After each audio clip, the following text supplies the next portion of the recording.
In the next hour, I am going to give you 9 principles that will fundamentally change how people respond to you. Not in weeks, not in months. You can start using these tonight. These aren't theories. They were developed over 15 years of real-world testing with thousands of business professionals and then compiled into the best-selling people skills book of all time. Dale Carnegie's How to Win Friends and Influence People. 90 years later, it still works. And by the end of this video, you'll understand exactly why. Now, before we begin, let me tell you about the man behind this book, because his story is the proof that these principles work. Dale Carnegie grew up on a farm in Missouri so poor that his family couldn't afford $1 a day for a room near the college. So young Dale rode a horse 3 miles each way every day, milked cows before sunrise, and nursed baby pigs at 3 in the morning during the freezing winter. He tried to become an actor. He failed. He tried selling. He failed at that too.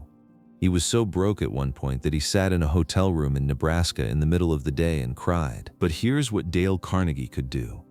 He could connect with people. He could walk into a room full of strangers and, within minutes, make them feel like they'd known him for years. And he realized that this skill, more than any technical knowledge, more than any college degree, was the single most valuable ability a person could develop. So he started teaching it, first at the YMCA in New York, where they wouldn't even pay him a salary. He worked on commission. Within 3 years, they were paying him $30 a night. His courses spread across the country. Executives from the biggest companies in America lined up to learn from him. And eventually, he compiled everything he'd discovered into one book. That book didn't just sell. It became part of the English language. The phrase, "how to win friends and influence people," is used everywhere, from political cartoons to novels.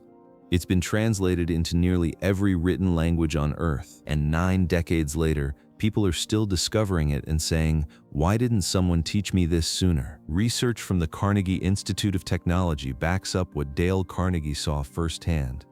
They found that even in technical fields like engineering, about 15% of a person's financial success comes from technical knowledge, and about 85% comes from people skills. The ability to communicate, to lead, to get along with others. That's not a soft skill. That's the skill. Today, we're covering the first 2 parts of this masterpiece. Part 1 lays down the 3 fundamental techniques for handling people. These are the foundation. Get these wrong, and nothing else works. Get these right, and everything else becomes easier. Then Part 2 gives you 6 specific ways to make people genuinely like you. Not surface-level tricks. Deep, lasting principles rooted in how human beings actually think, feel, and respond. 9 principles in total, each one simple enough to understand in a minute and powerful enough to change your life if you actually use them. Let's begin. Part 1. Fundamental techniques in handling people. Principle 1. Don't criticize, condemn, or complain. Carnegie opens his book with one of the most dramatic stories you'll ever hear. On May 7, 1931, over 150 policemen surrounded an apartment in New York City. They chopped holes in the roof. They pumped in tear gas. They mounted machine guns on surrounding buildings. For more than an hour, one of New York's finest residential neighborhoods echoed with gunfire, while 10,000 people watched from the sidewalks. Inside that apartment was a man named Two Gun Crowley, a killer.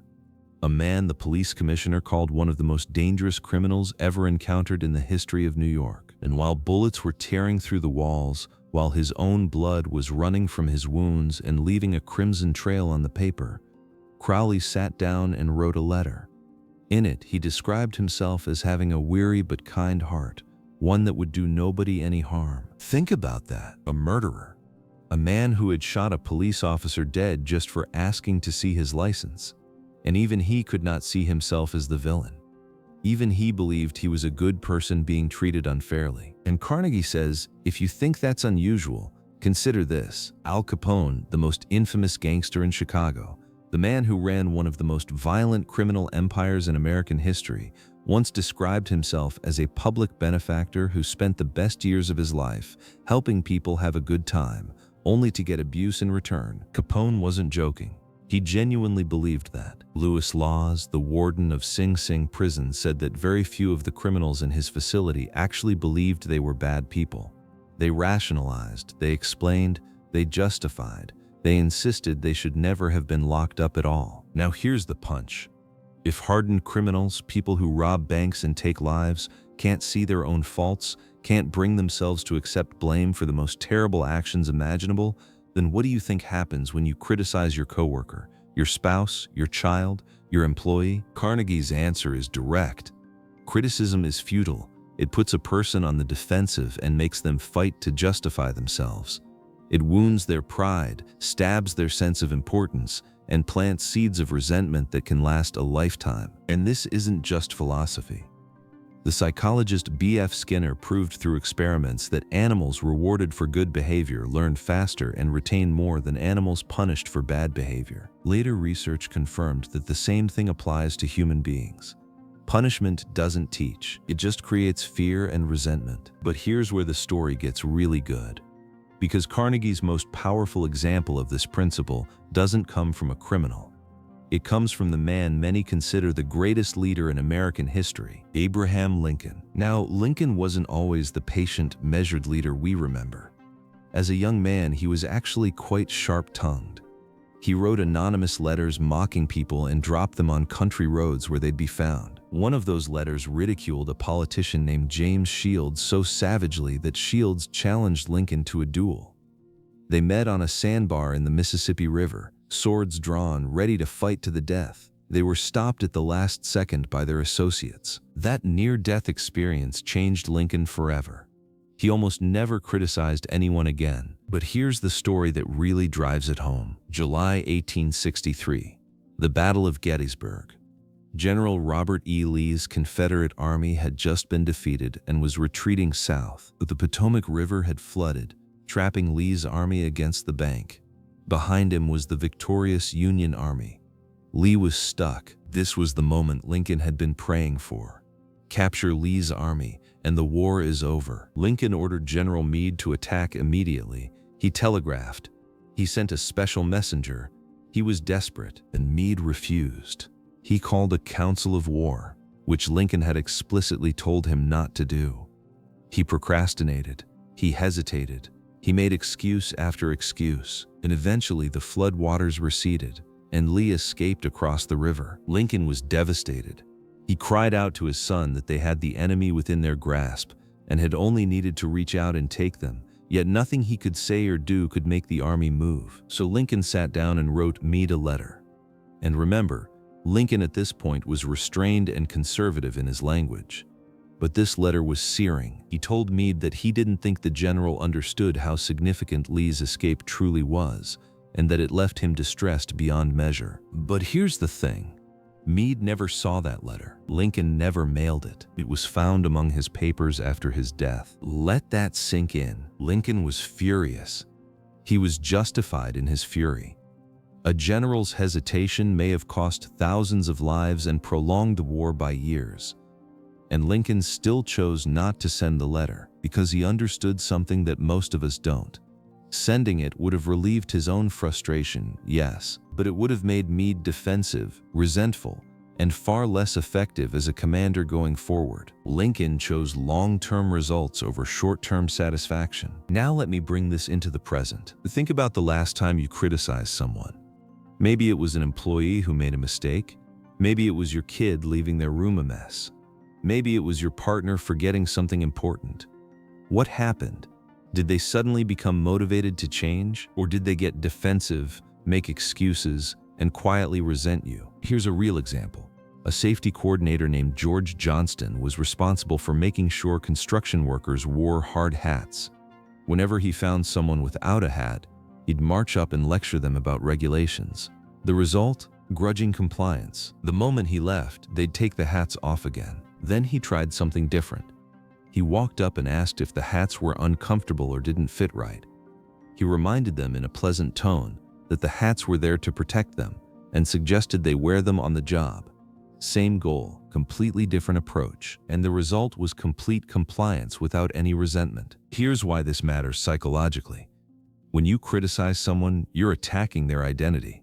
You're not just pointing out a behavior, you're telling them they are flawed. And the most fundamental drive in human nature, as we're about to see, is the need to feel important, Criticism is a direct assault on that need. The brain responds to it the same way it responds to physical threat. It goes into defense mode, and a person in defense mode is incapable of learning. So what should you do instead? Carnegie's answer is simple. Try to understand why people do what they do. Instead of condemning them, try to figure out the reason behind their actions. You'll find it's almost always more sympathetic than you first assumed. Remember what Lincoln said when people around him criticized the Confederates. He told them not to judge, because those people were just what anyone would be under similar circumstances. That is principle 1. Don't criticize, condemn, or complain. Not because bad behavior doesn't exist, but because criticism almost never fixes it, and understanding almost always does. Principle 2. Give honest and sincere appreciation. All right. If criticism doesn't work, what does? Carnegie says the answer lies in understanding one single truth about human nature. And once you see it, you'll never see people the same way again. There is one craving, one need, one hunger that almost everyone carries with them from birth until death. And most of the time, it goes unsatisfied. John Dewey, one of America's most influential philosophers, called it the desire to be important. William James, the father of American psychology, called it the craving to be appreciated. And Sigmund Freud said that everything you and I do springs from two fundamental motives: the desire for physical satisfaction and the desire to be great. Think about it. The desire to be important is what drove Lincoln to educate himself from a barrel of old law books. It's what drove Dickens to write novels. It's what makes you want to wear nice clothes, drive a good car, and talk about your children's achievements. It's the reason you check who liked your latest post. It's the reason you feel a little sting when someone forgets your name. Carnegie makes a provocative point here. He says some people hunger so desperately for this feeling that they actually go insane trying to get it. He spoke with the head physician of a major psychiatric hospital, who told him that many patients had found in their delusions the feeling of importance that the real world had denied them. One woman believed she had married into English aristocracy. Every night, she told the doctor she'd had a new baby. In her imagination, she had the love, the status, and the family that life had denied her. The doctor said something stunning. "If I could restore her sanity, I wouldn't do it. She's much happier as she is." Now, if some people will lose touch with reality entirely just to feel important, imagine what you and I could accomplish by giving people honest appreciation on this side of sanity. This is where Carnegie introduces one of the most important figures in the book, Charles Schwab.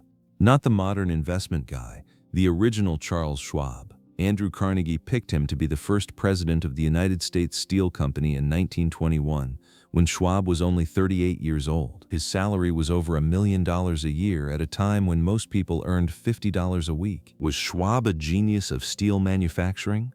No.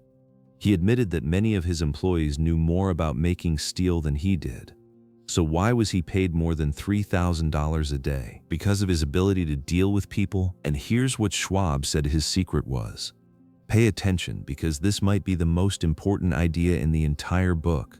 Schwab said his greatest asset was his ability to inspire enthusiasm in his people. The way to bring out the best in a person, he said, was through appreciation and encouragement.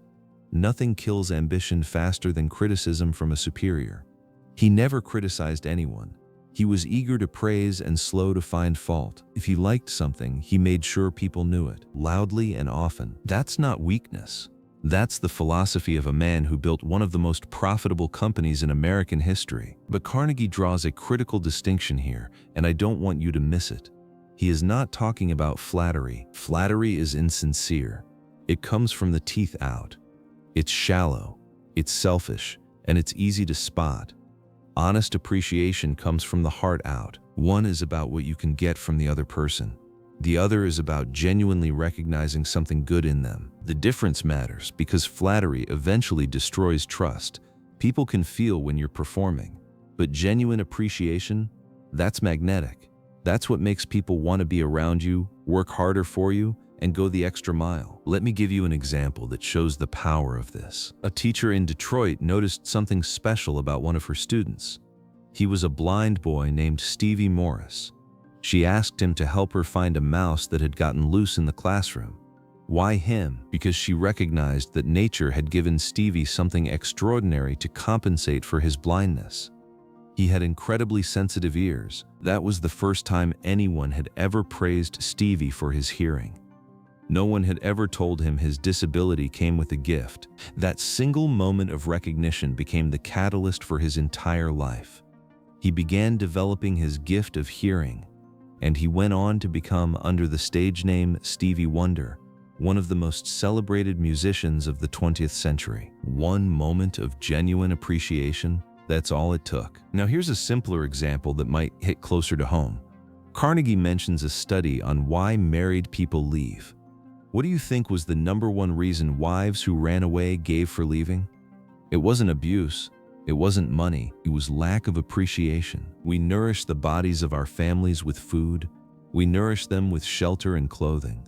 But how often do we nourish their spirits with a sincere word of appreciation? Carnegie says we let our spouses and children and employees go for 6 days, 6 weeks, sometimes 60 years without giving them what they crave almost as much as food. There's another story in the book I love. It's about a man whose wife asked him to list 6 things she could do to become a better wife. He thought about it overnight. The next morning, he called a florist and sent her 6 red roses with a note that said he couldn't think of 6 things he'd like to change about her, and that he loved her just the way she was. When he got home, his wife met him at the door, almost in tears. The following Sunday at church, women who'd heard the story came up to him and said that was the most considerate thing they'd ever heard. So here's your challenge. Think about the people in your life right now. Your partner, your kids, your coworkers, your employees. When was the last time you told any of them, sincerely and specifically, what you appreciate about them? Not a generic good job, but something real, something observed, something that shows you actually noticed. Carnegie says to try leaving a trail of little sparks of gratitude on your daily trips. Compliment the chef when your steak is perfect. Thank the janitor who keeps your office clean. Tell your partner specifically what they do that makes your life better. Because here's the psychology. Every human being is walking around with an invisible sign that says, "Make me feel important." The rare person who reads that sign and responds to it with sincerity will never lack for friends, allies, or opportunities. That is Principle 2. Give honest and sincere appreciation. Principle 3. Arouse in the other person an eager want. Now we come to the third foundation, and this one ties everything together. Carnegie opens with one of the simplest and most brilliant analogies in the book. He says he used to go fishing up in Maine. Personally, he was very fond of strawberries and cream, but for some strange reason, fish prefer worms. So when he went fishing, he didn't bait the hook with strawberries and cream. He dangled a worm in front of the fish. The question is obvious, but almost nobody applies it. Why do we spend our time talking about what we want instead of what the other person wants? Here's the core truth of this principle. The only way on earth to influence another person is to talk about what they want and show them how to get it. Henry Ford said that if he had to name a single secret to success, it would be the ability to see things from the other person's perspective, not just your own. Carnegie says that line is so important it's worth repeating. And honestly, if you get nothing else from this entire video, get this. Stop thinking about what you want. Start thinking about what the other person wants. Then show them how doing what you're suggesting gets them what they're after. Let me show you this in action with one of the best stories in the book. A man named Stan Novak came home from work one evening to find his youngest son, Tim, lying on the living room floor, screaming and kicking. Tim was supposed to start kindergarten the next day, and he was having an absolute meltdown. He did not want to go. Now, Stan's normal reaction would have been to pick the kid up, carry him to his room, and tell him he was going whether he liked it or not. That's what most parents do. But Stan had been studying these principles, and he stopped and asked himself a different question. If I were Tim, why would I want to go to kindergarten? So Stan and his wife sat down and made a list of fun things Tim would get to do at school. Finger painting, singing songs, making new friends. Then they put the list into action. The whole family started finger painting at the kitchen table. Mom, Dad, Big Brother Bob, everyone was having a blast. Tim peeked around the corner. Then he started begging to join in. "Oh no," they said.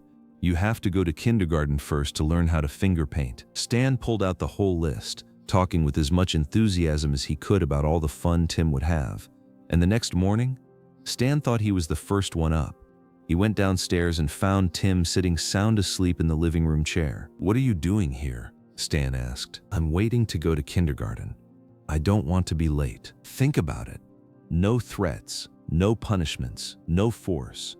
Just a deep understanding of what a 5-year-old actually wanted, and then connecting that want to the desired behavior. That's the principle in its purest form. Now let me give you a more sophisticated example. Carnegie himself used this principle in a business negotiation. He had been renting the grand ballroom of a New York hotel for 20 nights each season to hold lectures. One season, the hotel suddenly tripled his rent. The tickets were already printed. The announcements were already out. Carnegie could have stormed in and argued. Instead, he went to the manager and told him he wasn't surprised by the letter, and if he'd been in the manager's position, he probably would have done the same thing. Then he took a sheet of paper, drew a line down the middle, and labeled one side advantages and the other disadvantages, all from the hotel's perspective. Under advantages, he wrote, "Ballroom free. You can rent it for dances and conventions that pay much more." Under disadvantages, he wrote, "Instead of increasing your income from me, you'll lose it entirely, because I can't pay this rate and I'll have to go somewhere else. And you'll lose the free advertising my lectures bring, hundreds of educated, cultured people walking through your hotel every week." He handed the paper to the manager and asked him to think about both sides and give his final decision. The next day, he got a letter. Rent increase, 50% instead of 300%. Notice what Carnegie didn't do. He never once talked about what he wanted. He never said, "This isn't fair to me." He talked entirely about what the hotel wanted and showed the manager how the current plan hurt the hotel's own interests. And here's one more example that shows this principle working in everyday life. A woman named Barbara Anderson needed to move from New York to Phoenix, Arizona for her son's health. She wrote to 12 banks asking for a job, but she didn't write about what she wanted. She wrote about what she could do for them. Her letter opened by saying her 10 years of banking experience should be of interest to a rapidly growing bank like theirs.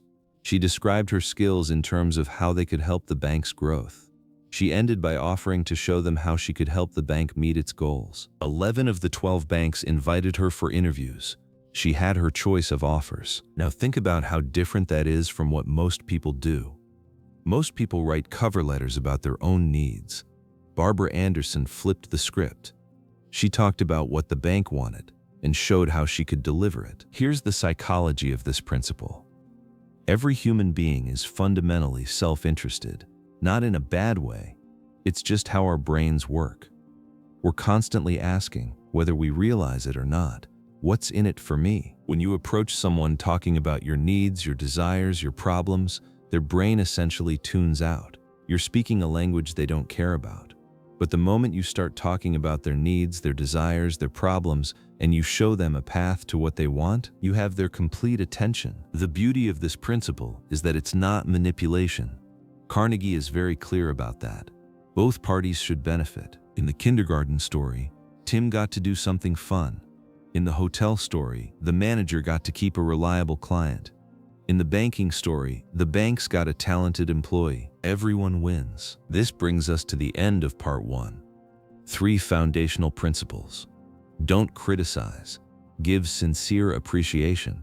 And arouse in the other person an eager want. Think of these as the soil. Everything else Carnegie teaches grows out of this ground. If you skip these 3, nothing else works.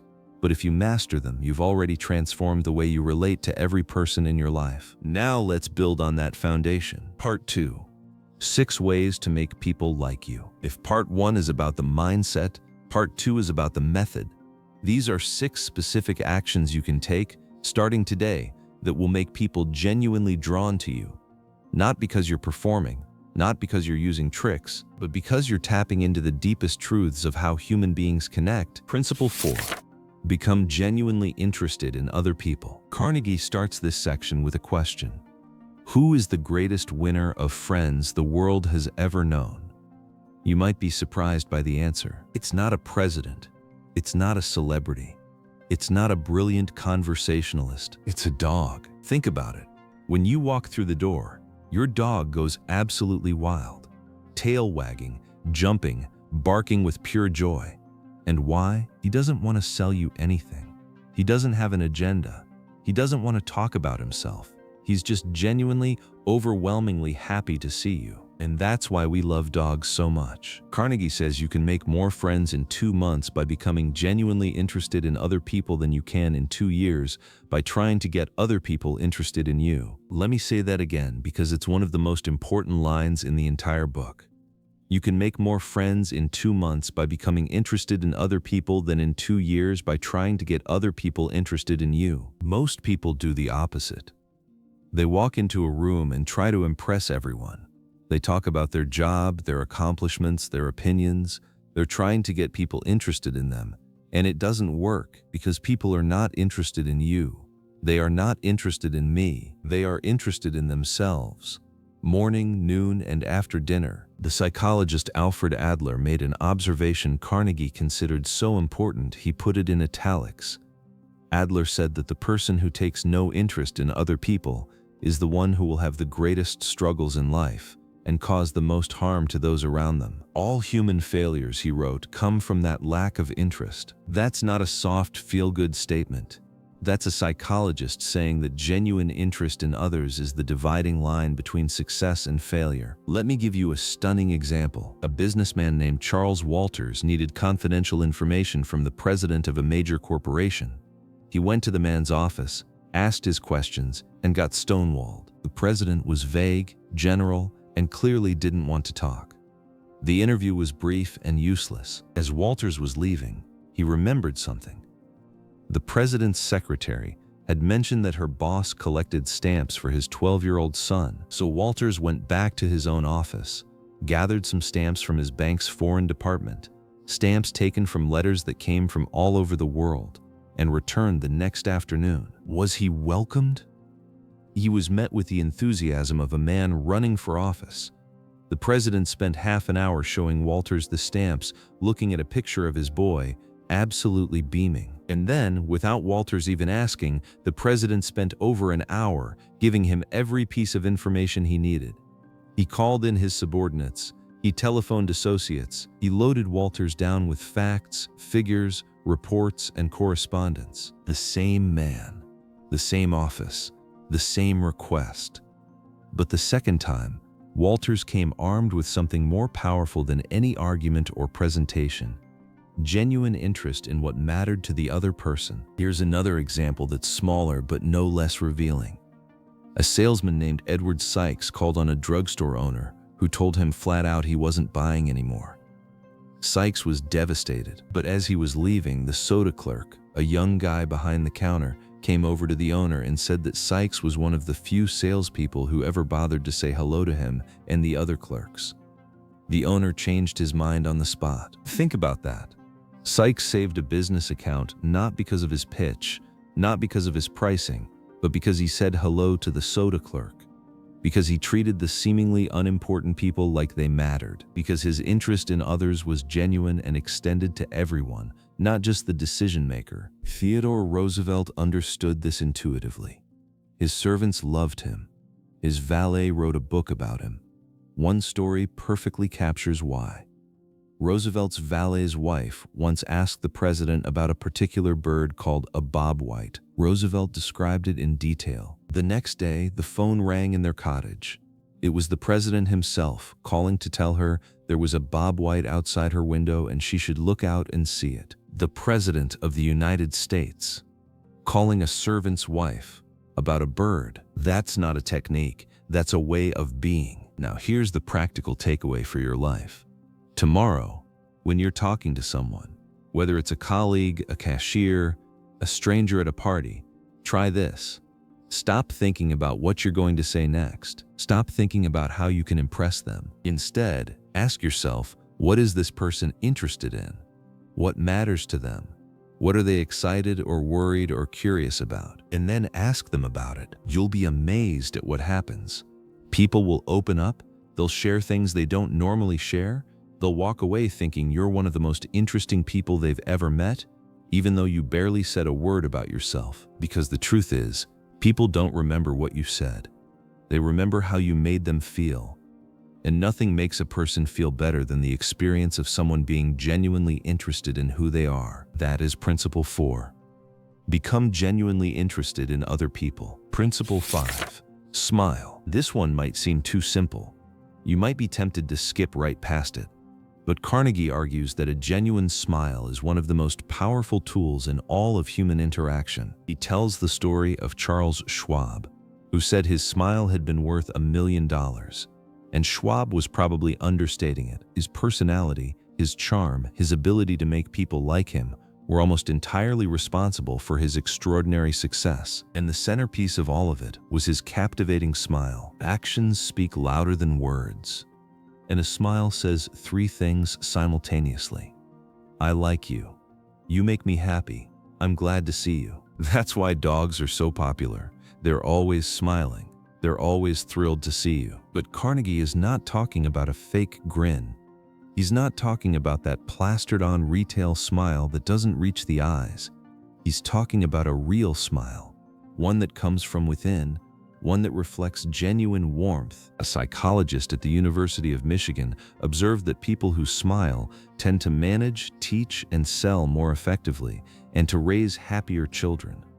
There's far more information in a smile than a frown. And here's something fascinating. Telephone companies discovered that smiling while talking on the phone actually changed the quality of the voice. The other person could hear the smile. That's why customer service training programs teach representatives to smile during phone calls. Let me tell you about William Steinhardt, a New York stockbroker. This is one of my favorite stories in the book because it shows how something as small as a smile can transform an entire life. Steinhardt had been married for over 18 years. And in all that time, he almost never smiled at his wife. He never spoke more than a handful of words to her between waking up and leaving for work. He was, by his own admission, one of the worst grouches who ever walked down Broadway. Then he took Carnegie's challenge. Smile at someone every hour of the day for 1 week. The next morning, he looked at his glum face in the mirror and gave himself a pep talk. He told himself he was going to wipe the scowl off his face today and start smiling, starting right now. He sat down at breakfast and greeted his wife with, "Good morning, my dear," and smiled as he said it. She was bewildered. Shocked, actually. Carnegie had warned him she might be surprised, but Steinhardt said that was an understatement, but he kept at it. Every morning, a warm greeting with a genuine smile. He smiled at the elevator operator, at the doorman, at the subway cashier, at the people on the stock exchange floor who had never seen him smile before. Within 2 months, there was more happiness in his home than there had been in the entire previous year. He reported that smiles were bringing him dollars, many dollars, every day. He found that when he listened to complaints with a smile, adjustments were accomplished much more easily. A colleague confessed that when Steinhardt first moved in, everyone thought he was a terrible grouch, and they'd only recently changed their minds. Here's what the psychology says. William James, the philosopher and psychologist, observed that action and feeling aren't separate things. Most people think you smile because you're happy, but James showed that the reverse is equally true. You become happier because you smile. By regulating the action which you can control, you indirectly influence the feeling which you usually can't. This doesn't mean you should plaster on a fake smile when you're miserable.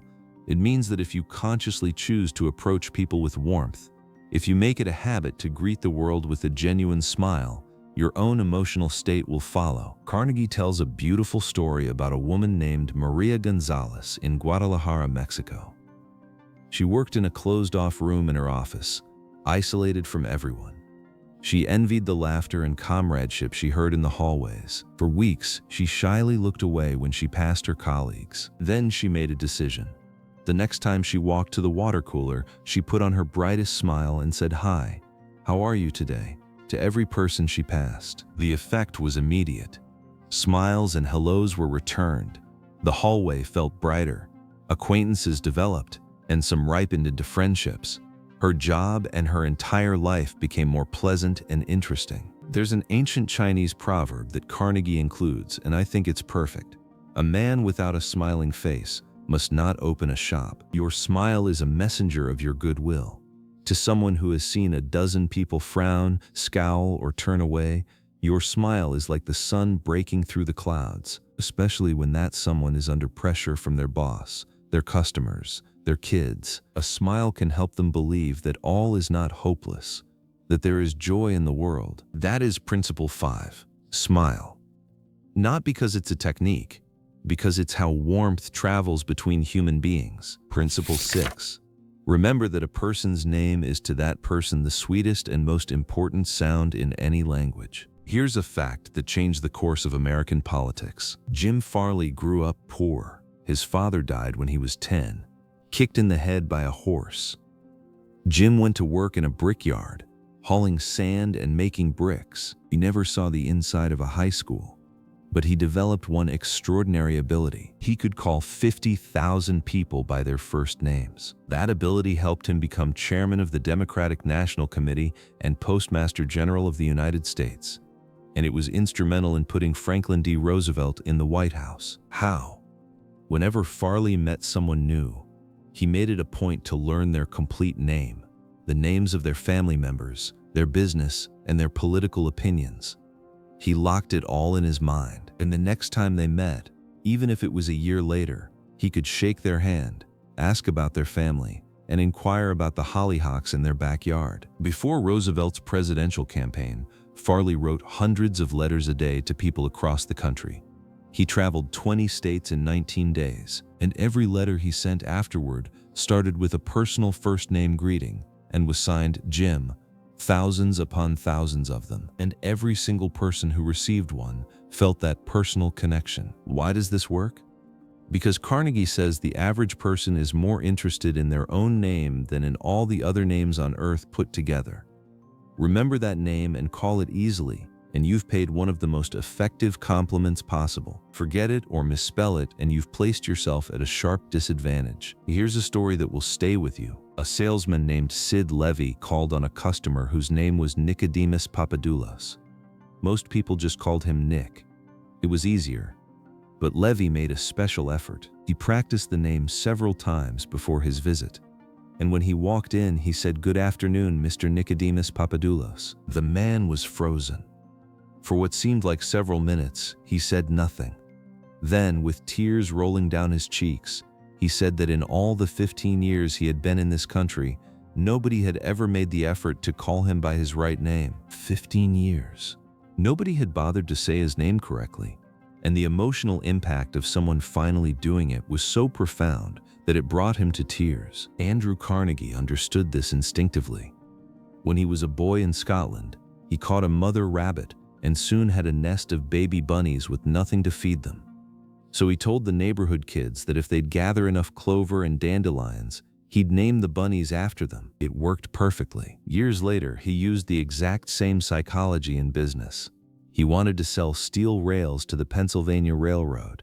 The president of the railroad was J. Edgar Thompson, so Carnegie named his massive steel mill the Edgar Thompson Steel Works.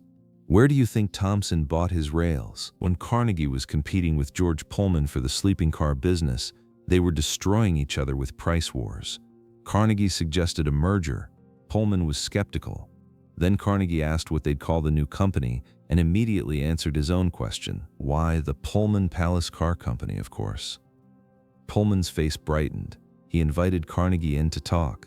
That conversation made industrial history. Now you might say, I'm terrible with names. I forget them the moment I hear them.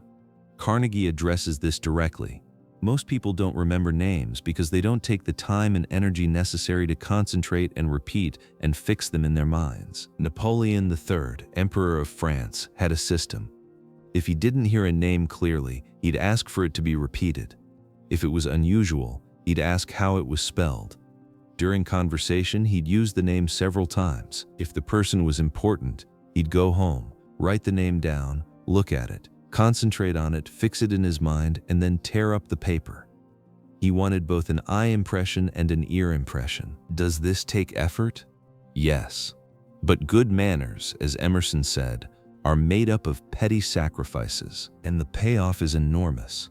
A flight attendant named Karen Kirsch learned the names of as many passengers as she could and used them during service. One passenger was so moved, she wrote to the airline saying she'd never fly anyone else again because the airline made her feel like a person, not a number. Franklin Roosevelt knew this.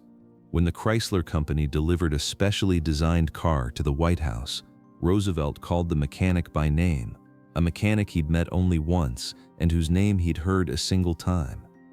The mechanic was stunned. How the president found time to remember was a mystery to him. Here's the practical step. Starting today, when you meet someone, hear their name, say it back, "Nice to meet you," and then their name. Use it once or twice in conversation. If it's unusual, ask how it's spelled. When you get home, write it down. The effort is minimal. The impact is extraordinary. Because a person's name is, to that person, the sweetest and most important sound in any language. That is Principle 6. Principle 7. Be a good listener. Encourage others to talk about themselves. Carnegie once attended a dinner party where he met a distinguished botanist. He'd never spoken with a botanist before. He was fascinated. For hours, he sat on the edge of his chair, listening as the man talked about exotic plants, experiments in developing new forms of plant life, and astonishing facts about the humble potato. Carnegie said almost nothing the entire evening. After midnight, the botanist turned to their host and praised Carnegie lavishly. He called him most stimulating and ended by saying Carnegie was a most interesting conversationalist. An interesting conversationalist? Carnegie had barely spoken. He hadn't said anything clever. He hadn't told any stories or shared any opinions. He'd simply listened with genuine interest and encouraged the botanist to talk about what he loved. And that, Carnegie says, is the whole secret to being a great conversationalist. Listen, truly listen. This seems so obvious, and yet Carnegie says it's one of the rarest skills in the world. A journalist named Isaac Marcusson, who interviewed hundreds of famous people, observed that many people fail to make a favorable impression because they don't listen attentively. They're so focused on what they're going to say next that they never actually hear what's being said to them. Think about your own conversations. How often are you actually listening versus just waiting for your turn to talk? How often are you composing your response in your head while the other person is still mid-sentence? The former president of Harvard, Charles Eliot, once said there's no mystery about successful communication. Exclusive attention to the person who is speaking to you is the most important thing. Nothing else is so flattering. Here's a story that shows the extraordinary power of simply listening. The New York Telephone Company had a customer who was, by all accounts, the most difficult person who had ever called their service line. He raged, he threatened, he refused to pay his bills, he wrote to newspapers, he filed complaints with the Public Service Commission, he started lawsuits. He was a nightmare. So the company sent their best troubleshooter to meet with him. And the troubleshooter did something radical. He listened for nearly 3 hours. He said yes, he sympathized. He let the man pour out every grievance he'd been carrying. Then he went back and listened some more. 4 visits in total, and something remarkable happened. By the 4th visit, the customer had become almost friendly. He started an organization for telephone subscribers and made the troubleshooter a charter member. He paid all his bills in full. He voluntarily withdrew every complaint from the Public Service Commission. What changed? The man didn't get what he thought he wanted. He never got a bill adjustment. He never won a lawsuit. But he got something he actually needed even more. He got to feel important. Someone finally listened to him. And that was enough to dissolve years of rage. Think about how powerful that is. This man had been fighting the telephone company for years. Letters, lawsuits, complaints, all because nobody would listen. One person did, and everything changed. Now let me bring this home with a simpler story that might resonate even more. Millie Esposito of New York had a son named Robert. One evening, after she'd made a point of really listening to him, Robert said something that stopped her in her tracks. "Mom, I know that you love me very much." She was surprised. "Of course I love you. Did you doubt it?" "No. But I really know you love me because whenever I want to talk to you about something, You stop whatever you are doing and listen to me. Stop whatever you are doing and listen. That's all it takes. Not advice, not solutions, not opinions. Just the full, undivided gift of your attention. Barbara Wilson was having a terrible relationship with her teenage daughter, Lori. Everything she tried made it worse. Lectures, threats, punishments, none of it worked. One day, exhausted, she gave up trying to fix anything and simply asked, "Why, Lori, why?" And Lori, surprised, said, "Do you really want to know?" What followed was a flood. Lori told her mother that she'd never listened, that every time Lori tried to share her thoughts, feelings, or ideas, her mother interrupted with more orders. Barbara realized she'd been so busy talking that she'd never once heard her own daughter. From that day on, Barbara let Lori talk. Their relationship transformed. Lori became cooperative again, not because of a new parenting strategy, because her mother finally listened. Carnegie includes a powerful observation. Many people call a doctor when all they really want is an audience. Think about your spouse when they come home and tell you about their day. Think about your friend who calls with a problem. Think about your employee who seems frustrated. Most of the time, they don't want you to fix anything. They want to be heard. Lincoln understood this. During the darkest hours of the Civil War, he called an old friend to Washington to discuss the Emancipation Proclamation. Lincoln talked for hours, going over every argument for and against freeing the slaves. Then he shook his friend's hand and sent him home. He never once asked for the man's opinion. He just needed a sympathetic ear. His friend later said Lincoln seemed to feel easier after that talk. Here's the practical step. The next time someone is talking to you, whether it's a coworker, your partner, your child, or even a stranger, try this. Don't interrupt. Don't think about what you're going to say next. Don't offer advice unless they specifically ask for it.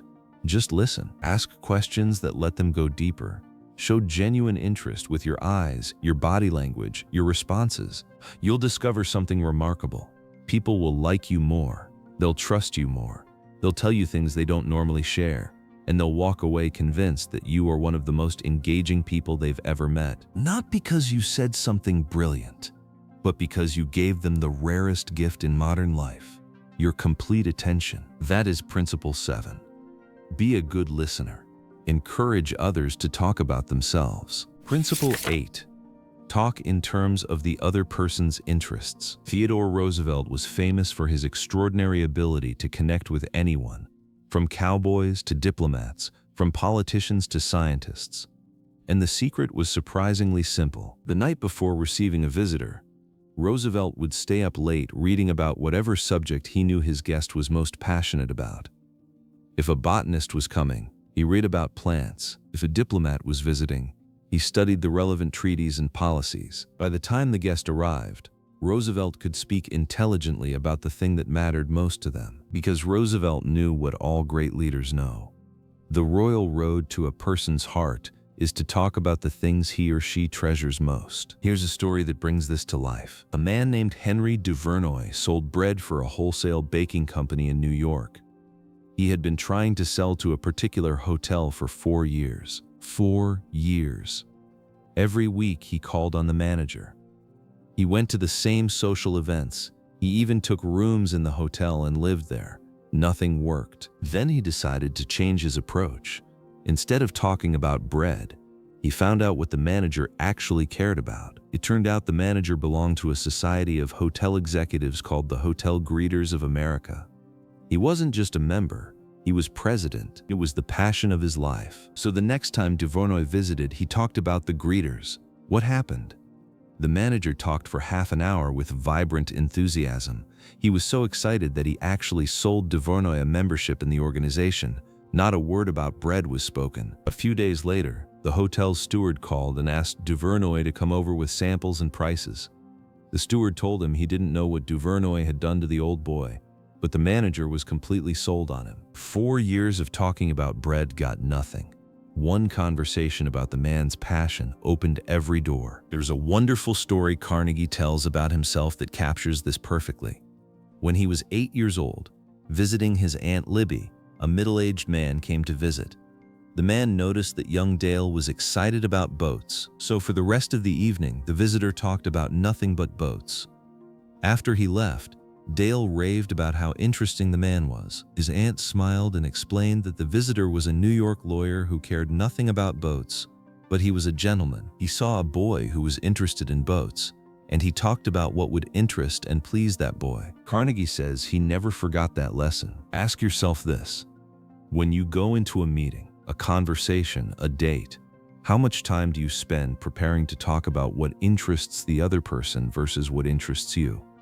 If you're like most people, you barely think about it. You walk in and talk about your agenda. But here's the shift. Before your next conversation, take 2 minutes to think about what this person cares about. What are they working on? What excites them?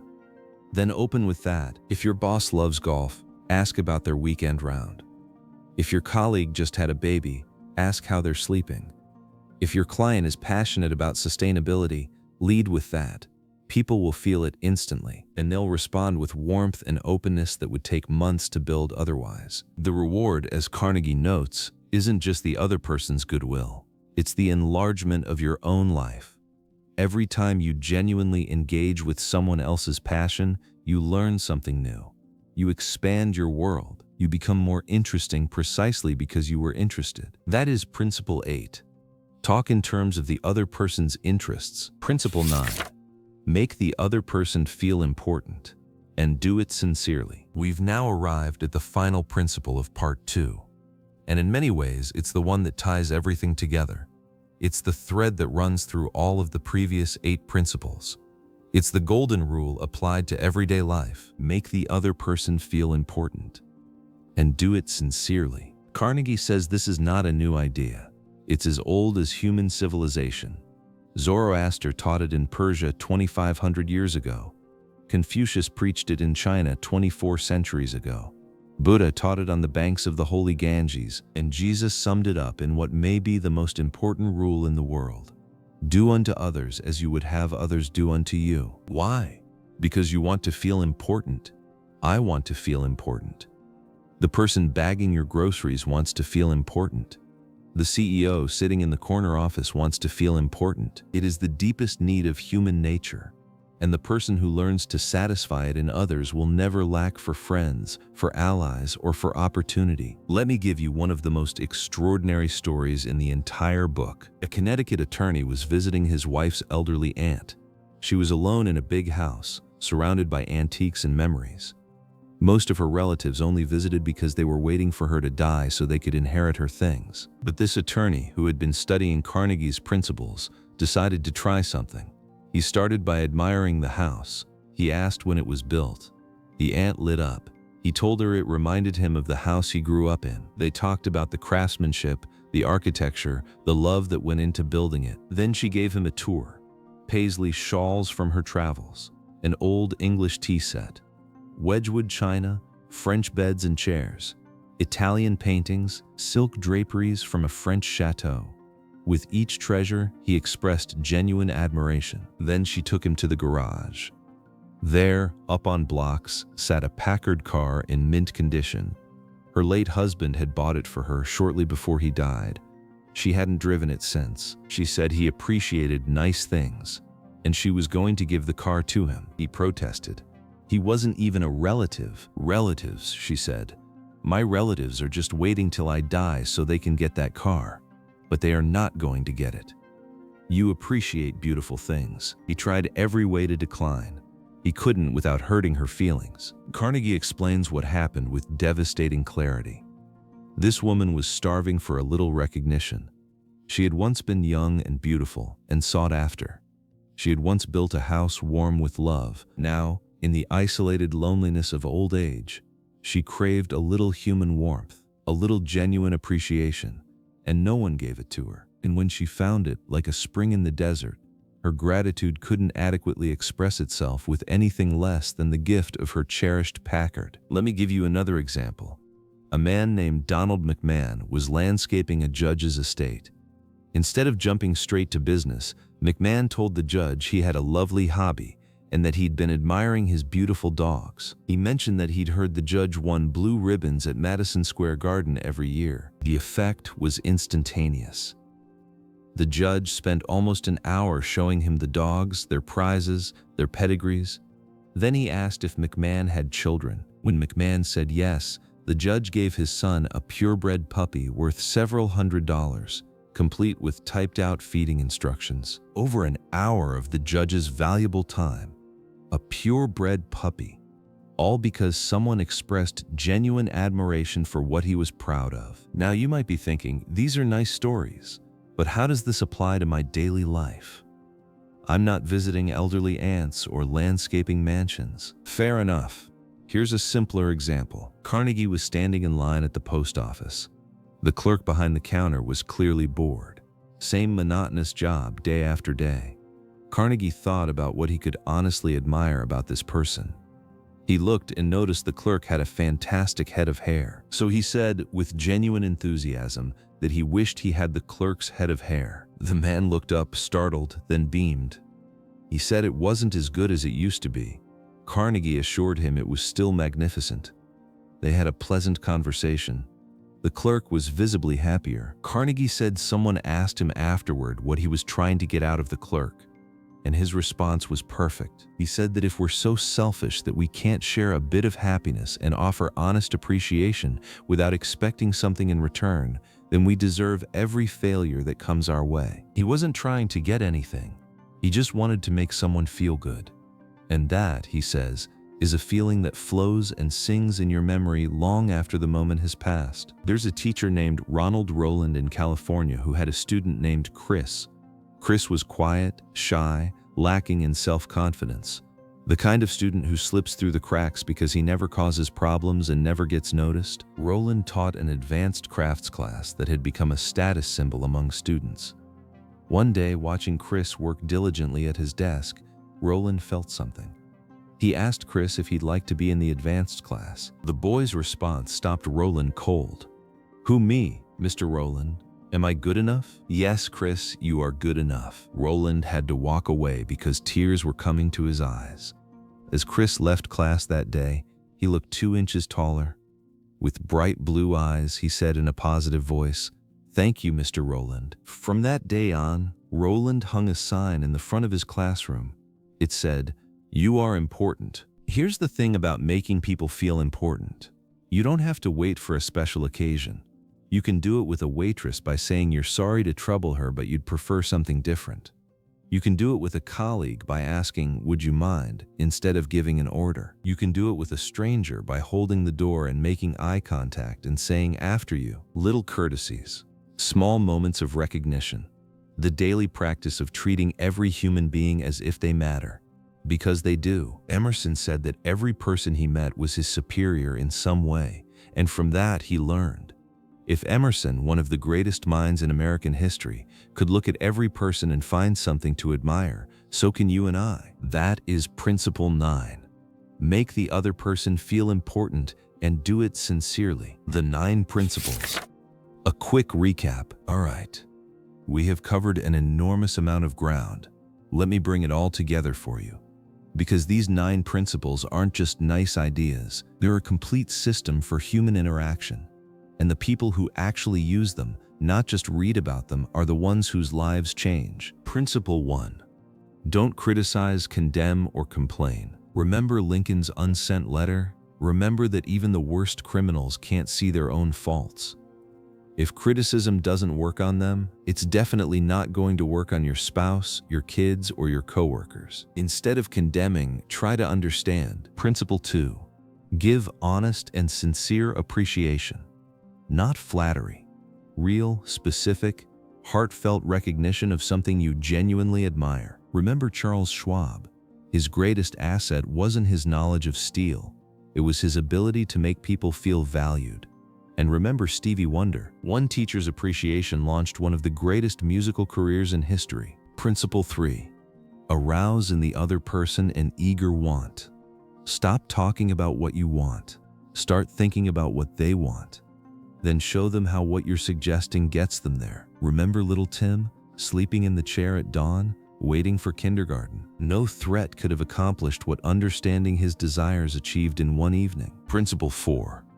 Become genuinely interested in other people. You can make more friends in 2 months by being interested in them than in 2 years by trying to be interesting yourself. Remember the stamp collector. Remember the soda clerk. Genuine interest unlocks doors that no sales pitch ever could. Principle 5. Smile. A real smile. One that comes from within. It changes how people perceive you, how they treat you, and remarkably, how you feel about yourself. Remember William Steinhardt, the grouch who transformed his marriage, his workplace, and his income by deciding one morning to simply stop scowling. Principle 6. Remember that a person's name is the sweetest sound in any language. It takes effort, yes, but that effort communicates something powerful. You matter enough for me to remember. Remember Nicodemus Papadoulos, crying because someone finally said his name correctly after 15 years. Principle 7. Be a good listener. Encourage others to talk about themselves. Most people are so busy thinking about what they're going to say that they never actually hear anyone else. Stop, listen, ask follow-up questions, give your full attention. Remember the telephone company's most vicious customer who paid every bill and dropped every complaint after someone finally listened. Principle 8. Talk in terms of the other person's interests. Do your homework. Find out what matters to them, and lead with that. Remember the bread salesman who couldn't sell bread for 4 years until he talked about the hotel greeters. One conversation about the manager's passion accomplished what 4 years of sales calls couldn't. Principle 9. Make the other person feel important, and do it sincerely. This is the golden rule in action. Every person you meet is carrying an invisible sign that says, "Please make me feel like I matter." The person who reads that sign and responds with genuine warmth will never lack for connection. Now, here's what I want you to notice. These 9 principles aren't complicated. There's nothing here you couldn't explain to a child. But simplicity is not the same as ease. Knowing these principles and living them are 2 very different things. Carnegie himself admitted that even he, the man who wrote the book, found it difficult to apply these ideas consistently. It's easier to criticize than to understand. It's easier to talk than to listen. It's easier to think about yourself than to think about the other person. But the people who make the effort, the people who practice these principles daily, who stumble and try again, who make it a habit to see the world through other people's eyes, those people experience something remarkable. Their relationships deepen, their careers accelerate, their homes become warmer, and their own happiness increases, because nothing feels as good as the experience of making someone else feel valued. Take a moment to reflect. Which of these 9 principles hit you the hardest? Which one do you know you need to work on most? Drop it in the comments below. I genuinely want to know. And if you want to go deeper with this book, if you want to read every story and every example for yourself, I've put links to get it on Amazon and listen free on Audible in the description. Now, here's what's important. What we covered today is the foundation: how to handle people, how to make people like you. These are essential, and if you master them, your life will change. But knowing how to be liked is only half the battle. In part 2, Carnegie reveals how to actually change people's minds without starting arguments, how to persuade without pressure, and how to lead without creating resentment. He covers 12 more principles for winning people to your way of thinking and 9 principles for changing behavior without giving offense. It's on the channel now. If this video brought you value, hit that subscribe button so you don't miss part 2. And please share this with someone who needs to hear it. Sometimes the right book at the right time changes everything. Thank you for spending this time with me. Now go out and make someone feel important today. Have you ever won an argument and lost something far more valuable? You proved your point, you had the facts, you were right, but the other person walked away cold, distant, maybe even resentful. Here is what Dale Carnegie figured out almost 100 years ago, and what most of us still have not learned. The moment you win an argument, you lose. because you can never change someone's mind by making them feel stupid. In this video, I am going to walk you through 21 principles that will change the way you persuade, the way you lead, and the way people respond to you. This is part 2 of how to win friends and influence people. If you watched part 1, you already know the foundation. Don't criticize. Give honest appreciation. Become genuinely interested in others. Smile. Listen. Make people feel important. Those are the principles that make people like you. But liking you is only half the battle. What happens when you need someone to change their mind? What happens when you need to give difficult feedback, or correct a mistake, or lead a team through something hard without creating resentment? That is where things get tricky. That is where most of us fall apart. And that is exactly what we are going to cover today. Carnegie divides this into 2 big sections. First, how to win people to your way of thinking. 12 principles for changing minds without making enemies. And second, how to be a leader who changes people's behavior without giving offense or arousing resentment. 9 principles that will transform how you manage, parent, and lead. Let us get into it. Part 3. How to win people to your way of thinking. Principle 1. The only way to get the best of an argument is to avoid it. Carnegie tells a story about himself that perfectly captures this lesson.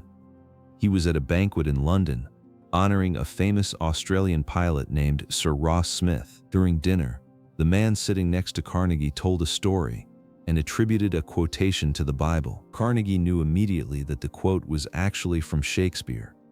Hamlet, Act 5, Scene 2. He was certain, so he corrected the man. They went back and forth. The man insisted it was the Bible. Carnegie insisted it was Shakespeare.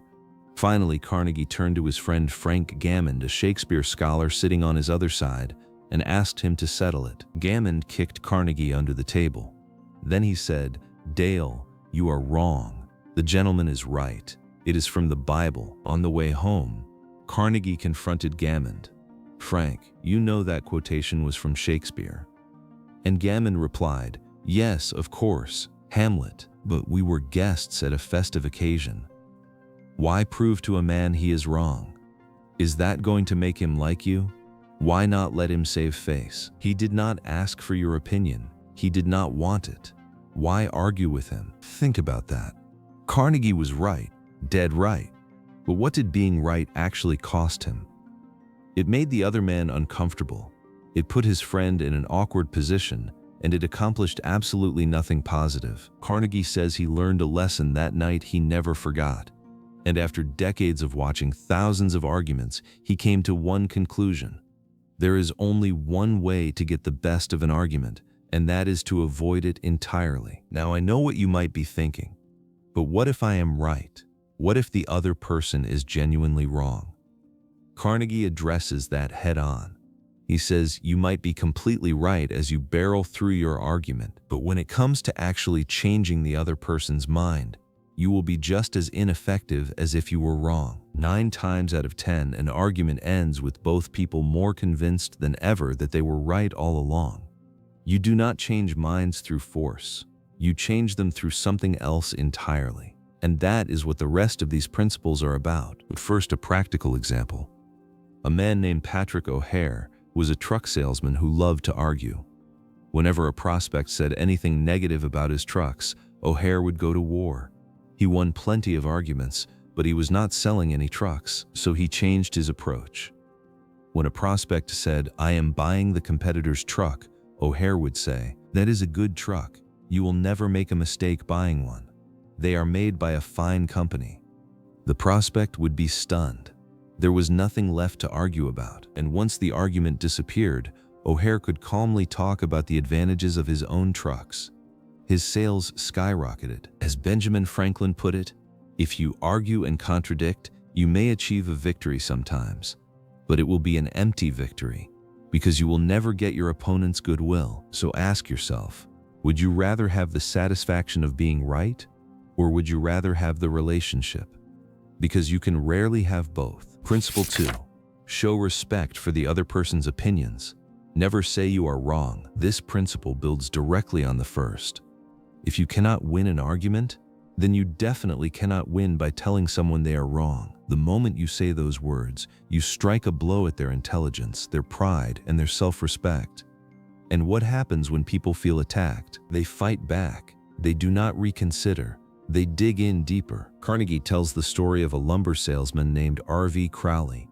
For years, Crowley had been battling with lumber inspectors who graded his shipments too harshly. He would argue with them, prove them wrong, quote the grading rules, and win. But the inspectors, like baseball umpires, never changed their decisions once they were made. Crowley won every argument and lost every shipment, so Crowley tried something different. On his next inspection, he watched silently. He asked friendly questions. He never once suggested the inspector was wrong.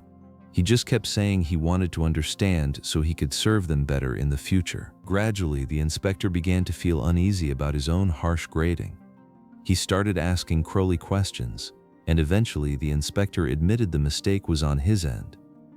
He accepted the entire carload and paid in full. A little tact and the determination to never tell the other person they are wrong saved the company a substantial amount of money.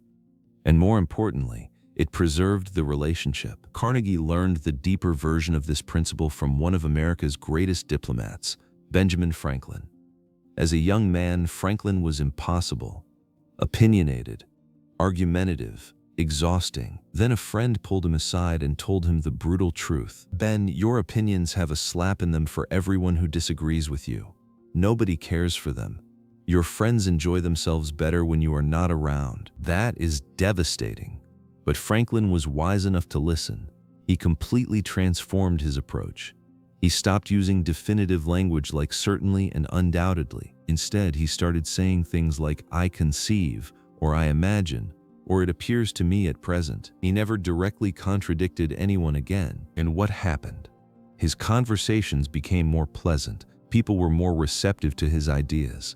He changed more minds with gentleness than he ever had with force. Franklin credited this single habit with much of his success in diplomacy, in politics, and in life. There is magic in phrases like, "I may be wrong. I frequently am. Let us examine the facts." Nobody on earth will object to hearing that. It disarms people. It opens them up, and paradoxically, it makes them far more willing to consider your point of view. As Galileo said centuries ago, you cannot teach a man anything. You can only help him find it within himself. Principle 3. If you are wrong, admit it quickly and emphatically. Now, here is where Carnegie gets personal, and honestly, it is one of the funniest stories in the entire book. Carnegie had a little Boston bulldog named Rex. He used to walk Rex in a nearby park without a leash or muzzle, even though he knew it was against the law. One day, a mounted policeman caught him and gave him a warning. Carnegie promised to obey. He obeyed for a while. But Rex did not like the muzzle, and neither did Carnegie. So they went back to the old routine. And of course, they got caught again. Same policeman, same horse, same park. But this time, Carnegie did not wait for the lecture. He beat the policeman to it. "Officer, you have caught me red-handed. I am guilty. I have no alibis, no excuses. You warned me last week. I deserve whatever is coming." The policeman paused. Then he said, in a soft voice, "Well, I know it is a temptation to let a little dog like that have a run out here when nobody is around." Carnegie kept going. "Sure, it is a temptation, but it is against the law." "Well, a little dog like that is not going to harm anybody," the policeman said. "No, but he might kill squirrels." Finally, the officer smiled. "Tell you what, just let him run over the hill where I cannot see him, and we will forget all about it." Think about what just happened. The policeman wanted to feel important. That is human nature. When Carnegie condemned himself first, the only way the officer could maintain his self-esteem was to be magnanimous. By admitting fault quickly and emphatically, Carnegie left the other man no choice but to take the generous position. This works in business too. Carnegie shares the example of a commercial artist named Ferdinand Warren who dealt with a demanding art editor. Warren used to dread the criticism, but he tried something new. When the editor called him in about an error, Warren spoke first. "If what you say is true, I am at fault and there is absolutely no excuse for my blunder. I have been doing drawings for you long enough to know better. I am ashamed of myself." The editor immediately started defending Warren. "Well, it is not that serious. Any mistake may be costly," Warren continued. Before the editor could finish, my eagerness to criticize myself took all the fight out of him.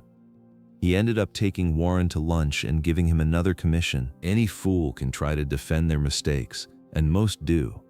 But admitting your error, quickly and with real feeling, raises you above the crowd. It earns respect, and practically speaking, it produces far better results than trying to fight. When you are right, win people gently and tactfully. When you are wrong, admit it quickly and with enthusiasm. Believe it or not, it is actually more fun than fighting. Principle 4. Begin in a friendly way. There is an old fable about the sun and the wind. They argued about who was stronger. The wind said, "See that old man with a coat? I bet I can get it off him faster than you can." So the sun went behind a cloud, and the wind blew with everything it had. But the harder it blew, the tighter the old man clutched his coat. Finally, the wind gave up. The sun came out, smiled warmly, and the old man took off his coat on his own. Gentleness always beats force. In 1915, John D. Rockefeller Jr. was the most despised man in Colorado. Miners were on a bloody strike against his company. Troops had been called in. People had been killed. Property destroyed. The air was thick with hatred. Rockefeller could have sent lawyers. He could have sent threats. He could have used his enormous wealth and power to crush the resistance. Instead, he spent weeks making friends with the strikers. He visited their camps. He met their families. He learned their names, and then he addressed them directly. His speech glowed with warmth. "This is a red-letter day in my life," he began. "It is the first time I have ever had the good fortune to meet the representatives of the employees of this great company. I am proud to be here." He talked about visiting their homes, meeting their wives and children. He said, "We meet here not as strangers, but as friends." The result? The strikers went back to work without getting the raise they had fought for. Not because Rockefeller bullied them, because he won them over with friendliness so genuine that it dissolved their hostility. Suppose he had taken a different approach. Suppose he had argued, hurled facts in their faces, told them they were wrong. More anger, more hatred, more revolt. But friendliness achieved what force never could. Carnegie also shares a smaller, more relatable example.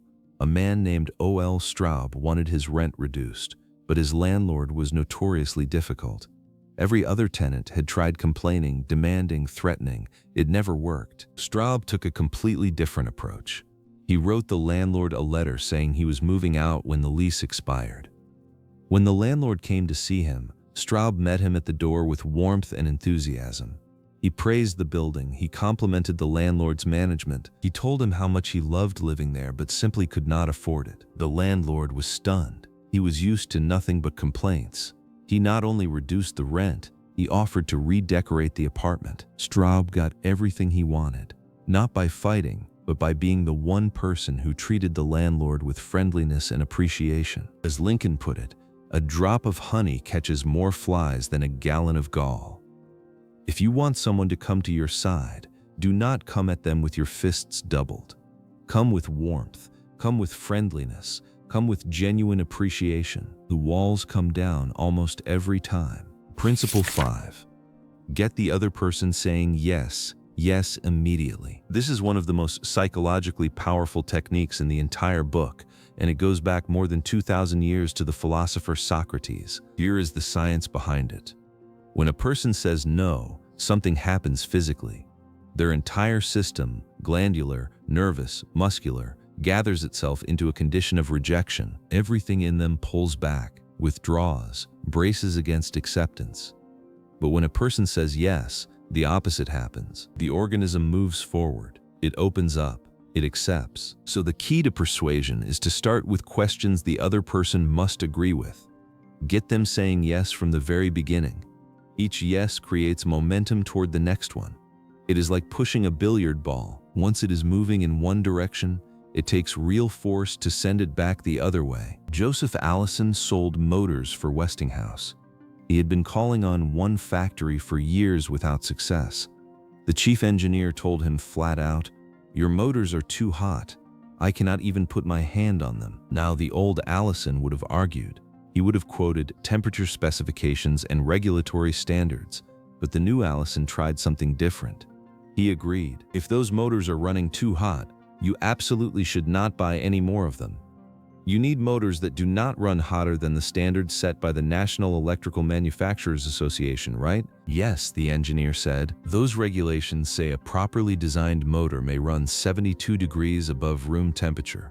Is that correct? Yes. How hot is your mill room? About 75 degrees. So if you add 72 to 75, that is 147 degrees.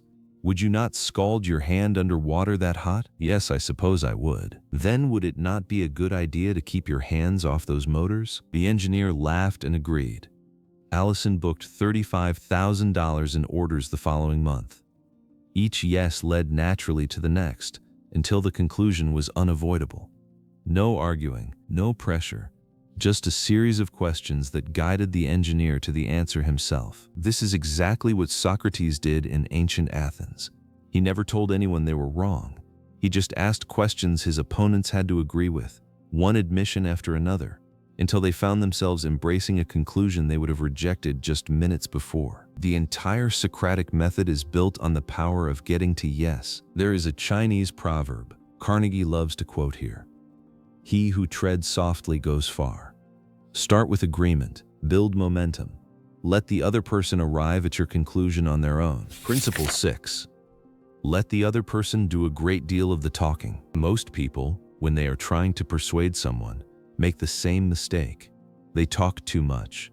They present their case, their evidence, their reasoning, their passion, and the whole time, the other person is just waiting for them to stop so they can say what they were already planning to say. Carnegie's advice is counterintuitive but powerful. Let the other person talk. They know more about their problems and their situation than you do. Ask them questions, encourage them to tell you everything, and listen with genuine interest. One of the most dramatic examples involves a fabric salesman who arrived at a major auto company's conference with severe laryngitis. He literally could not speak above a whisper. So he wrote on a pad of paper, "Gentlemen, I have lost my voice. I am speechless." The company president said, "I will do the talking for you." And he did. He examined the fabric samples, praised their qualities, and debated their merits with the other executives, essentially arguing in favor of the salesman's product. The result? A contract worth $1.6 million, the biggest order the salesman had ever received. He later reflected, "I discovered, quite by accident, how richly it sometimes pays to let the other person do the talking." This applies at home too. Carnegie shares the story of a mother named Barbara Wilson whose teenage daughter Lori had become uncooperative and belligerent. For years, Barbara lectured, threatened, and punished. Nothing worked. One day, exhausted, she simply said, "Why, Lori? Why?" And Lori told her. First hesitantly, then everything came pouring out. Her mother had never listened. She was always giving orders, always interrupting. Lori needed her mother not as a boss, but as someone she could talk to, someone who would hear her. From that moment, Barbara let Lori do the talking. Their relationship transformed. The girl who had been hostile became cooperative again. Not because her mother found the right words to say, but because she finally stopped talking and started listening. The French philosopher La Rochefoucauld put it perfectly. If you want enemies, excel your friends. But if you want friends, let your friends excel you. Everyone would rather tell you about their achievements than listen to yours. So let them. Principle 7. Let the other person feel that the idea is theirs. Here is a question.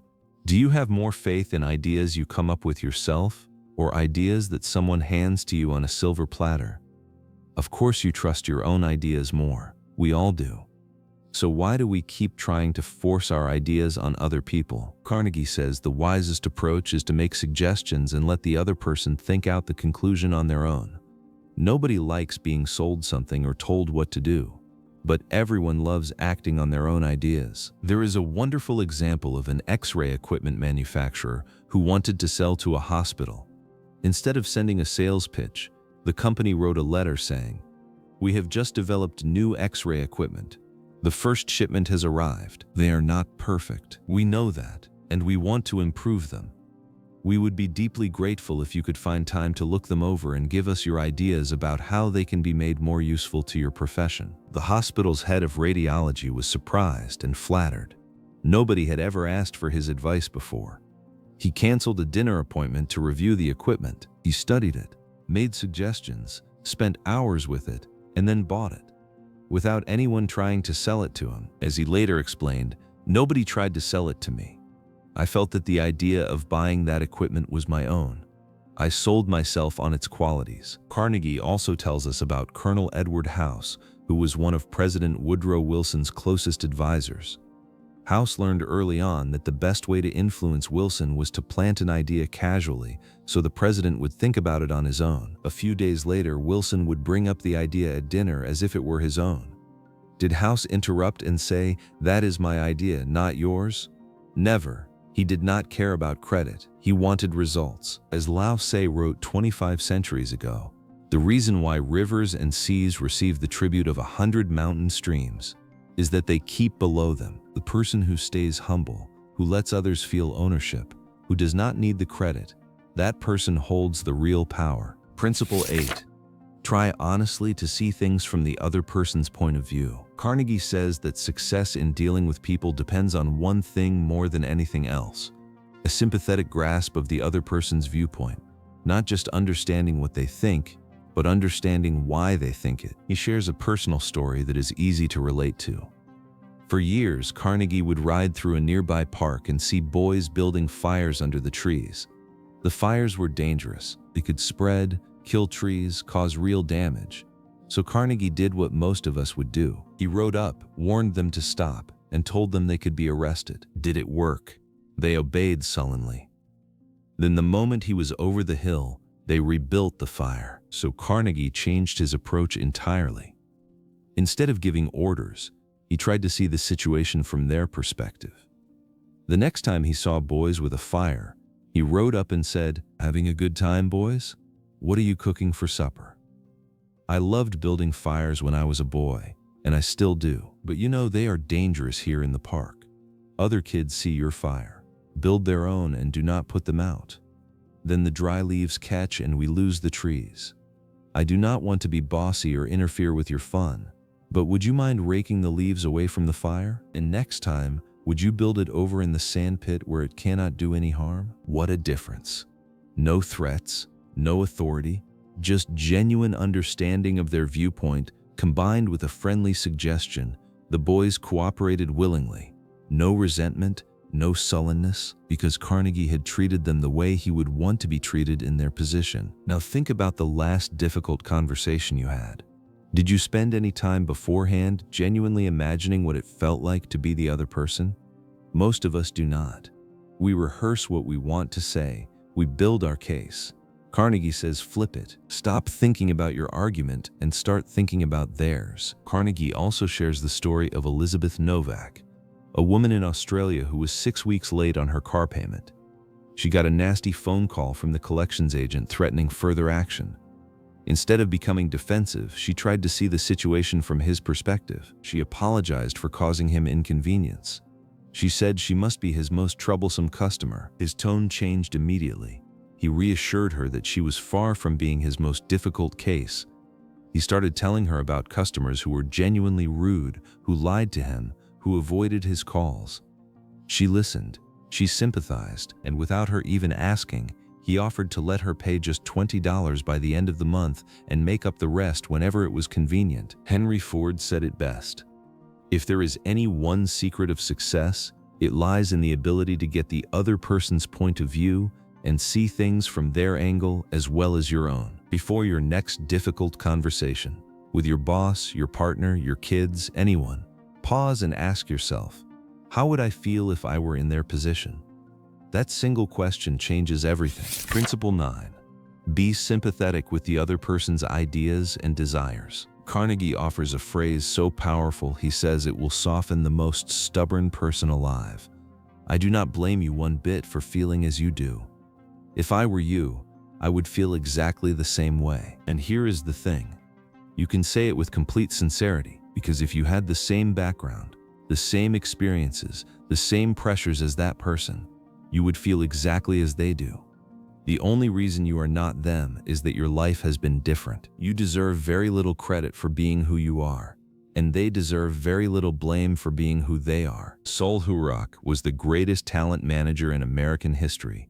For nearly 50 years, he managed some of the most temperamental artists in the world. And he said the number one tool in his arsenal was sympathy. Sympathy and more sympathy. One of his clients was Fyodor Chaliapin, a legendary opera singer and frankly a nightmare to manage. Chaliapin would call Hurok at noon on performance day and moan, "Sol, my throat is like raw hamburger. It is impossible for me to sing tonight." Did Hurok argue? Did he say, "You signed a contract, get on that stage"? Never. He rushed over, dripping with sympathy. "What a pity. Of course you cannot sing. I will cancel the engagement at once. It will only cost you a couple of $1,000s, but that is nothing compared to your reputation." Chaliapin would sigh. "Perhaps you should come back at 5 and see how I feel." At 5, Hurok returned with more sympathy. At 7:30, Chaliapin would consent to sing, but only if Hurok announced to the audience that the singer had a cold. The same routine every time, and it worked every single time. Not logic, not contracts, not threats. Sympathy. Carnegie makes a point here that is worth sitting with. 3/4 of the people you will ever meet are hungry for sympathy, not advice, not solutions, not your opinion on what they should do differently. They want sympathy. Give it to them and they will love you. Principle 10. Appeal to the nobler motives. J. Pierpont Morgan, one of the most powerful financiers in history, once observed that a person usually has 2 reasons for doing anything. One that sounds good and the real one. The person himself will think of the real reason. You do not need to point it out. But all of us, deep down, like to think of ourselves as honest, fair, and principled. So when you need to influence someone, do not appeal to self-interest. Appeal to their sense of honor, their self-image, their nobler motives. Carnegie shares a powerful example. 6 auto service customers refused to pay disputed bills. The credit department argued, insisted the company was right, and accomplished nothing. Then a man named James Thomas took over with a completely different approach. He visited each customer. He admitted the matter had been badly handled. He listened to their side of the story. And then he said, "I am going to leave it all up to you. Whatever you say goes." The result? 5 of 6 customers gave the company the best of it. All 6 became repeat customers within 2 years. By appealing to their sense of fairness, Thomas achieved what threats and arguments never could. His operating principle was simple. Assume the other person is sincere, honest, and willing to do the right thing once they are convinced the charges are fair. Most people live up to the reputation you give them. Lord Northcliffe wanted newspapers to stop publishing a photograph of him. He did not demand it. He did not threaten legal action. He simply said, "Please do not publish that picture of me anymore. My mother does not like it." Who is going to argue with a man protecting his mother? He appealed to a nobler motive, and it worked instantly. Principle 11. Dramatize your ideas. This is the age of dramatization. Television does it, movies do it, advertisers do it. Merely stating a truth is not enough anymore. The truth has to be made vivid, interesting, memorable. You have to use showmanship. James Boynton had to present a market report about cold cream to a demanding advertising executive. His first visit was a disaster. He showed up with data and charts, and the executive just argued about methodology. 10 minutes, then out the door. On his second visit, Boynton tried something completely different. He walked in, opened a suitcase, and dumped 32 jars of competing cold creams on the executive's desk. Each jar had a tag with the research findings, same facts as before, but this time dramatized. There was no more arguing. The executive picked up jar after jar, read each tag, asked questions. A 10-minute meeting stretched to an hour. Same information, completely different presentation, completely different result. Carnegie also tells the story of a cash register salesman named Jim Yeamans who called on a neighborhood grocer. Instead of just explaining that the old registers were costing the grocer money, Yeamans threw a handful of pennies on the floor and said, "You are literally throwing away pennies every time a customer goes through your line." The sound of coins hitting the floor got instant attention. He closed the sale. If you want someone's attention, whether at work, at home, or anywhere else, do not just tell them, show them. Make it vivid, make it real. Dramatize your ideas. Principle 12. Throw down a challenge. The final persuasion principle is one of the most primal. When nothing else works, throw down a challenge. The desire to excel, to compete, to prove your worth, that is one of the deepest forces in human nature. Charles Schwab had a steel mill that was not meeting its quota. The manager had tried everything: coaxing, pushing, threatening, swearing. Nothing worked.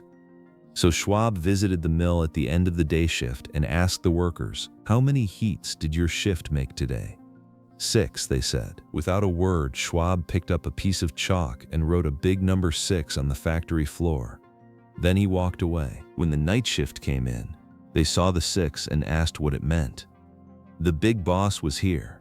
He asked how many heats the day shift made. The next morning, the 6 had been erased and replaced with a 7. When the day shift saw that 7, they were fired up. By the end of their shift, they left a swaggering 10 on the floor. Within days, this mill, which had been the worst performer in the plant, was outperforming every other one. No threats, no bonuses, no speeches, just a number on a floor and the primal desire to win. Frederick Hertzberg, one of the great behavioral scientists, studied what actually motivates people at work. It was not money, it was not benefits, it was not working conditions.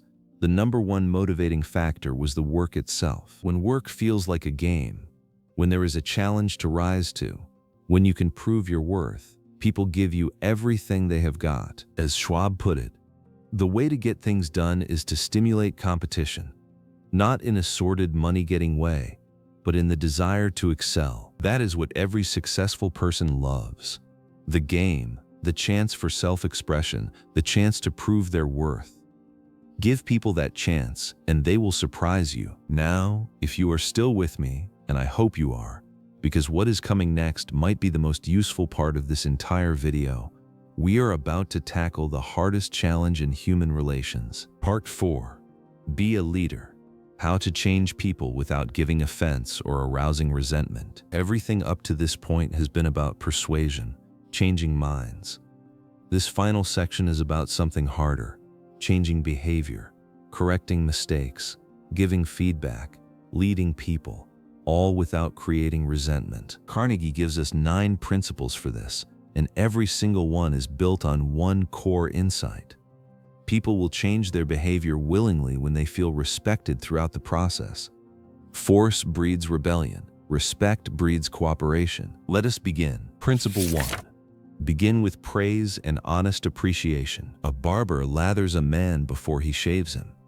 A dentist uses Novocaine before drilling. And a wise leader praises before they criticize. The patient still gets the drilling, but the praise takes the sting out. Carnegie shares one of the most powerful letters Abraham Lincoln ever wrote, to General Joseph Hooker, whom Lincoln had just placed in command of the Army of the Potomac during the darkest period of the Civil War. Lincoln had serious concerns about Hooker. The general had undermined his predecessor, General Burnside. He had been heard saying the army needed a dictator. These were grave faults that could undermine the entire war effort. But look at how Lincoln handled it. He began with genuine praise. "I have placed you at the head of the Army of the Potomac. I believe you to be a brave and skillful soldier, which of course I like. You have confidence in yourself, which is a valuable quality. You are ambitious, which, within reasonable bounds, does good rather than harm." Only then did Lincoln address the problems, and even then listen to his restraint.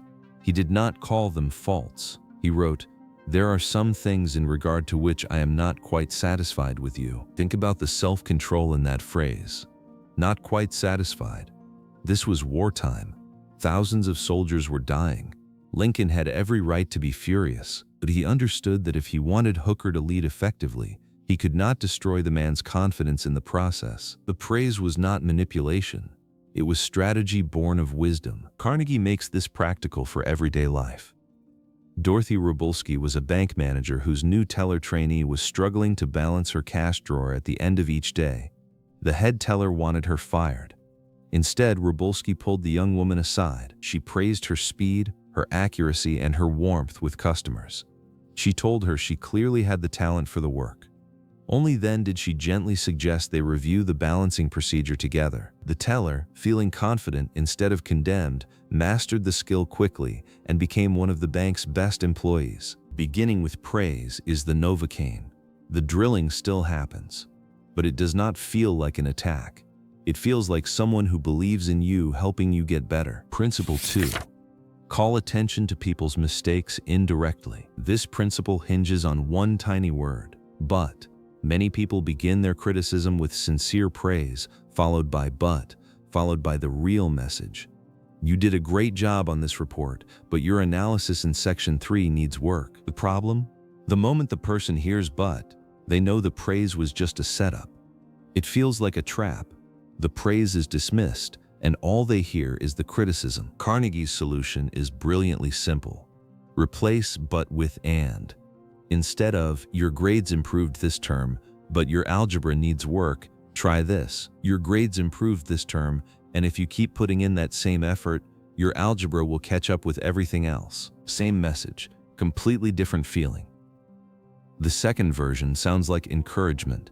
The first sounds like a trap. Carnegie tells one of his most memorable stories here. Charles Schwab was walking through a steel mill and saw several employees smoking directly beneath a no smoking sign. What would most managers do?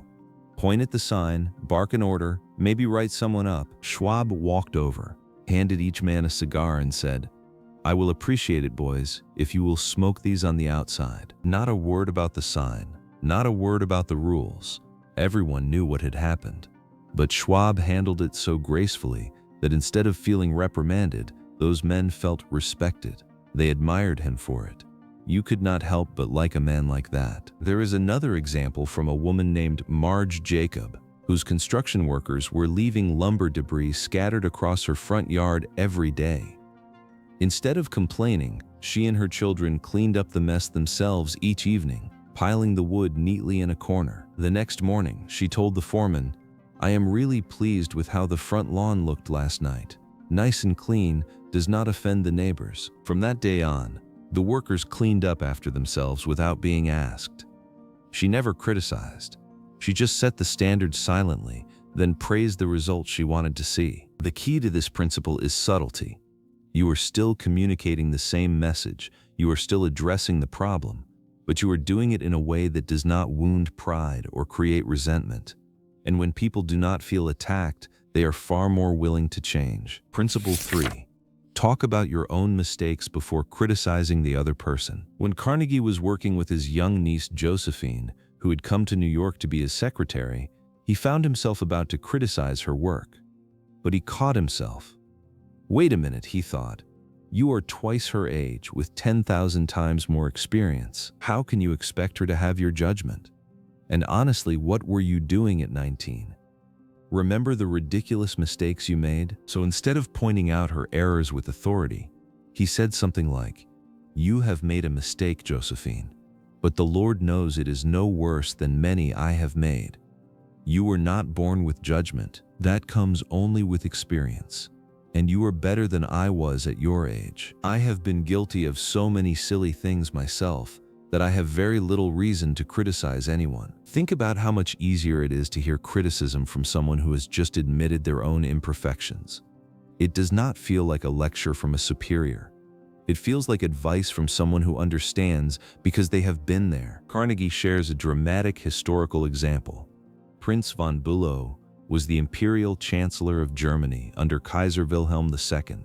The Kaiser had made a series of disastrous public statements that shocked the continent. He wanted von Bülow to take the blame publicly. When von Bülow essentially told the Kaiser he was wrong, the Kaiser exploded. "You consider me a donkey," he shouted. Von Bülow realized his mistake instantly. He pivoted. "I am far from suggesting that, Your Majesty. You surpass me in many respects, in naval and military knowledge, certainly, but above all in natural science. I have often listened in admiration, but in compensation I do possess some knowledge of history and perhaps certain qualities useful in diplomacy." The Kaiser beamed. Von Bülow had humbled himself and praised the Kaiser in the same breath. The crisis dissolved. They remained close allies. The lesson is clear. If you need to criticize someone, start with your own mistakes first. It transforms the dynamic from "I am correcting you" to "we are figuring this out together." Principle 4. Ask questions instead of giving direct orders. Owen D. Young, one of America's great business leaders, was observed for 3 years by a colleague who said he never once heard Young give a direct order. Not once. Instead, Young would say things like, "You might consider this," or "Do you think that would work?" or "What do you think of this?" This is not just about being polite. There is real psychology behind it. When you give someone a direct order, you take away their dignity. You reduce them to a subordinate carrying out instructions. When you ask a question instead, you give them a feeling of participation, of importance, of ownership over the outcome. And people who feel ownership over a decision work much harder to make it succeed. Ian MacDonald ran a small manufacturing plant in South Africa. He received an opportunity for a very large order, but he knew his team could not handle it on the current schedule. Instead of ordering overtime or demanding they work harder, he gathered everyone together, explained the situation honestly, and started asking questions. Is there anything we can do to handle this order? Can anyone think of a different way to process it through the shop? Is there any way to adjust our hours or assignments that would make it possible? The employees came up with ideas he never would have thought of on his own. They insisted on taking the order. They approached it with a "we can do it" attitude, and they delivered on time, because it was their decision, their plan, their victory. Asking questions does not just preserve dignity, it often stimulates creativity. The person you are asking might surprise you with a better solution than anything you had in mind, and because they thought of it themselves, they will fight to make it work. Principle 5. Let the other person save face. This may be the most important leadership principle Carnegie ever wrote, and it is the one most of us violate without even realizing it. We ride roughshod over people's feelings. We reprimand an employee in front of their colleagues. We dismiss someone with a curt sentence. We point out a child's failure in front of their friends.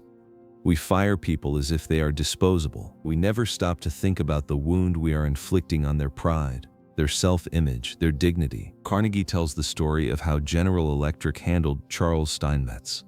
Steinmetz was an absolute genius when it came to electricity, one of the most brilliant minds in the company, but he was failing as a department head. GE needed to remove him from the role. The problem was that Steinmetz was indispensable and extremely sensitive. A direct demotion would have been devastating. So what did they do? They gave him a new title: Consulting Engineer of the General Electric Company. It sounded prestigious. It was prestigious. Steinmetz kept doing the work he loved, the brilliant engineering work he was born to do, and they quietly put someone else in charge of the department. Steinmetz was happy. The company solved its problem. Nobody was humiliated. Nobody lost face. Carnegie also shares the story of Anna Mazzone, a marketing specialist who made a serious error on a test marketing project. She had to present the failed results to a room full of colleagues and executives. She was terrified her boss would humiliate her in front of everyone. She could barely keep herself composed. Instead, her boss thanked her for her work. He remarked that it was completely normal for anyone to make mistakes on a new project. He told her, in front of all her colleagues, that he had confidence in her ability and knew the repeat study would be excellent. He assured her that it was her lack of experience on this particular type of project, not any lack of ability, that caused the problem. She left that meeting with her head held high and with a fierce determination never to let that boss down again. Not because he threatened her, because he protected her dignity at the moment she was most vulnerable. He chose to build her up when he had every reason to tear her down. The French author Antoine de Saint-Exupéry believed we have no right to diminish someone in their own eyes, that what matters is not our opinion of them, but their opinion of themselves. Hurting someone's dignity is never justified, even when you are right, even when they are clearly wrong. The cost is always greater than whatever you think you gain. Principle 6. Praise the slightest improvement and praise every improvement. There is a line in this section that I think about constantly. Abilities shrink under criticism. They grow under encouragement. Carnegie tells the story of a boy named David Jones. David had been labeled brain damaged by his school system. Other kids made fun of the scar on his forehead. He was placed in special education classes, 2 years behind his age group. He could not multiply. He could barely read. The system had given up on him. Then David came to live with his father, Clarence Jones, who refused to give up. Instead of focusing on what David could not do, Clarence bought 4 sets of flashcards: multiplication, division, addition, subtraction. Every night they went through the cards together. When David got one right, they celebrated. When he missed one, they simply moved it to the try again pile. No criticism, only encouragement. Clarence timed each session with a stopwatch. The first night took 52 minutes, then 48, then 45. They celebrated every improvement, no matter how small. When David shaved seconds off his time, his father would call in his wife. They would hug David. They would dance around the kitchen. They made him feel like a champion. Within a month, David was doing all the cards perfectly in under 8 minutes. His algebra grades jumped. He built a science exhibit that won 3rd prize in the entire city of Cincinnati. He made the honor roll. He was elected to the National Honor Society. This was a child the world had written off. A child who had been told his brains must have leaked out of a scar on his head. All it took was one person who praised every small improvement and refused to criticize. Let me pause here for a moment, because this principle is not just about children or historical figures. Think about someone in your own life right now who is struggling. A coworker who is underperforming, a child who is failing a class, a partner who cannot seem to change a habit. What would happen if you stopped pointing out what is still wrong and started praising what is getting better, even slightly better? Carnegie extends this far beyond parenting. He tells the story of a boy in Naples whose first music teacher told him he could not sing, that his voice sounded like the wind in the shutters, but his mother put her arms around him and told him she knew he could sing. She could already see improvement. She went barefoot to save money for his music lessons. That boy was Enrico Caruso, who became the greatest opera singer of his generation. He tells the story of a young man in London so discouraged by rejection that he considered ending his life. Then one editor accepted a single story and gave him recognition.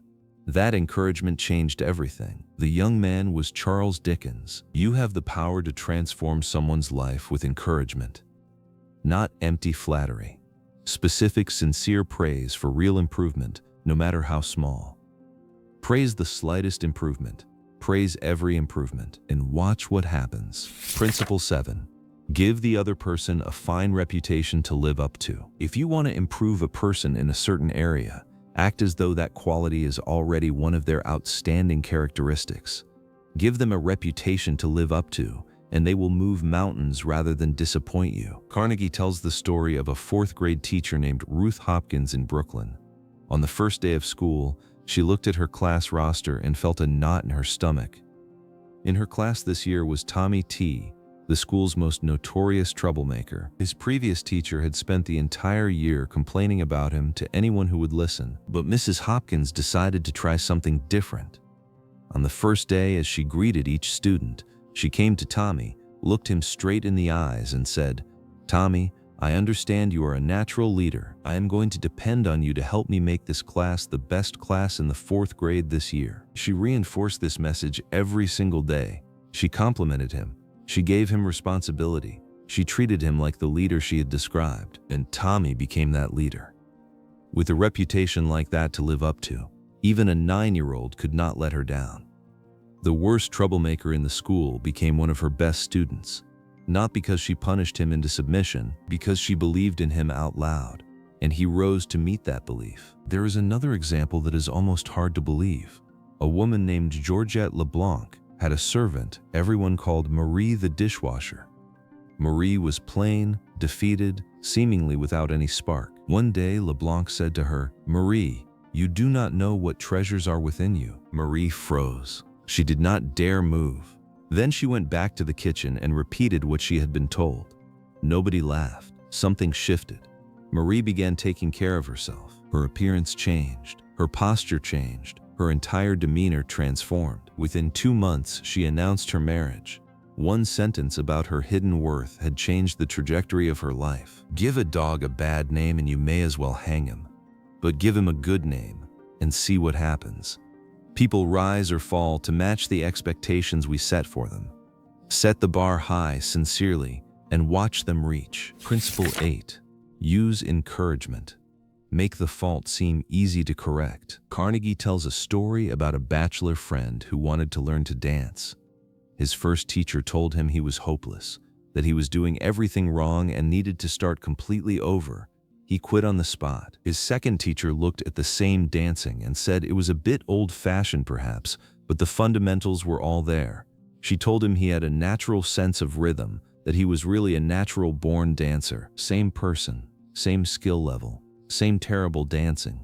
But the second teacher made it seem easy. She framed the challenge as manageable, and so he improved. He wanted to practice. He looked forward to lessons because someone had told him he could do it. There is a pattern running through everything Carnegie teaches. When you tell someone they are stupid or hopeless at something, you destroy every reason they have to try. But when you use encouragement, when you make the challenge seem manageable, when you show them that progress is not only possible but already happening, you light a fire that burns on its own. This connects back to David Jones and his flashcards. His father did not say math is impossibly hard, but you need to learn it anyway. He made it a game. He celebrated progress. He made multiplication feel conquerable. And David conquered it. Ely Culbertson became the world's greatest bridge player. But he never would have pursued the game at all if a woman named Josephine Dillon had not told him he had a genius-level talent for cards. Before her encouragement, nobody even wanted to play with him. The difference between someone who improves and someone who gives up often comes down to this single question.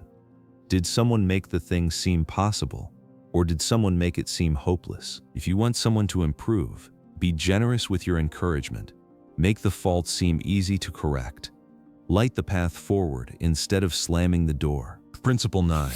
Make the other person happy about doing the thing you suggest. The final principle in the entire book is about something deceptively simple. Framing. How you present a request determines whether someone does it grudgingly or gladly. When Woodrow Wilson needed to send a peace emissary to Europe during World War I, his Secretary of State, William Jennings Bryan, desperately wanted the job. But Wilson chose Colonel Edward House instead. House had to break this news to Bryan without crushing him. He did not say, "Sorry, you did not get the assignment." Instead, he told Bryan that the president believed he was too important for such a mission, that his presence would attract too much attention, that his value to the administration was too great to risk on a single trip. Bryan was not being passed over.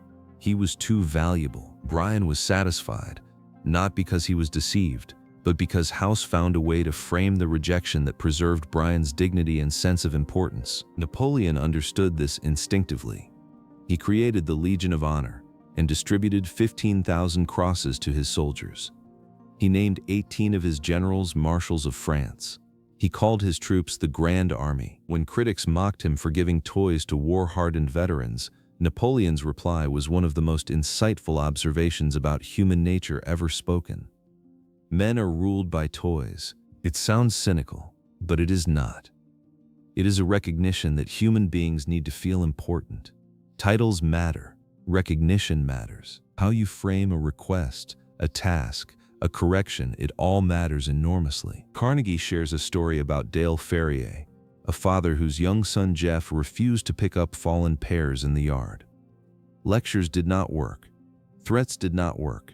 So Ferrier made a deal. For every full bushel basket of pears, he would pay Jeff $1, but for every pear left on the ground, he would deduct $1. Jeff picked up every single pear.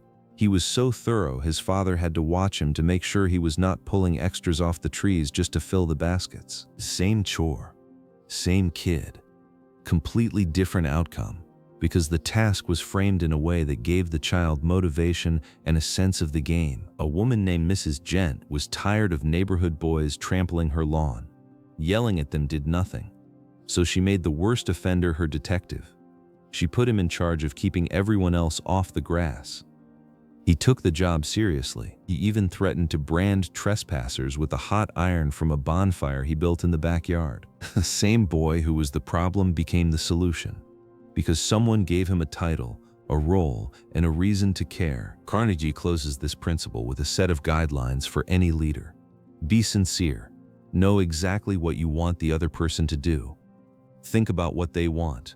Match the benefits of your request to their desires. And when you make the request, frame it so they can see how they personally benefit. You may not always get enthusiastic cooperation, but you will almost always get more cooperation than if you simply issued an order and walked away. And that brings us to the end, not just of this video, but of the entire book.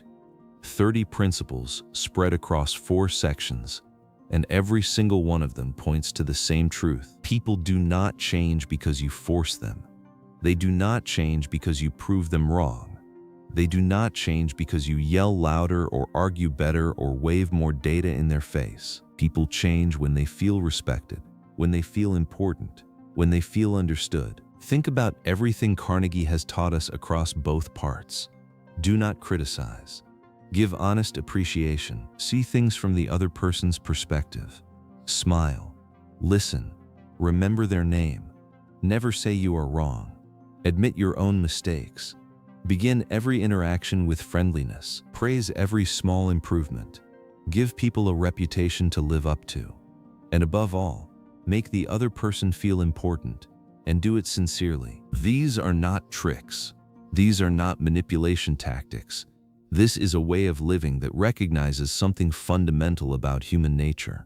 We are emotional creatures who crave importance, understanding, and connection. The person who learns to give those things genuinely and consistently will never struggle for friends, influence, or success. Dale Carnegie was a farm boy from Missouri who failed at selling, failed at acting, and nearly gave up on life.